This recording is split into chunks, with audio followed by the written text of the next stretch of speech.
રાજકોટના ધોરાજીમાં પણ ઉમેદવાર બચાવો અભિયાન શરૂ થઈ ગયું છે। સ્થાનિક સ્વરાજની ચૂંટણી પહેલા રાજકીય કાવાદાવા શરૂ થઈ ગયા છે અને ધોરાજી આપના ઉમેદવારોને અજ્ઞાત સ્થળે ખસેડવામાં આવ્યા છે।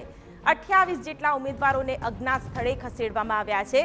આપને એ પણ જણાવી દઈએ કે ફોર્મ મંજૂર થયા બાદ તમામ ઉમેદવારોને અજ્ઞાત સ્થળ પર લઈ જવાયા છે। ભાજપ કોંગ્રેસના નેતાઓ ફોર્મ પરત ખેંચવા દબાણ કરતા હોવાનો પણ આક્ષેપ લાગ્યો છે।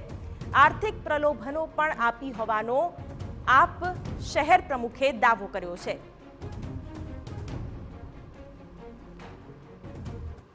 ભાજપ અને કોંગ્રેસ દ્વારા લોકશાહીની હત્યા કરવા માટેથી સામ દામ દંડ ભેદથી અમારા ઉમેદવારોને ડરાવી ધમકાવી ફોર્મ પરત ખેંચવા માટે દબાણ થઈ રહ્યું હોય, જેથી અમારે ના છૂટકે તમામ 28 ઉમેદવારોને અજ્ઞાત સ્થળે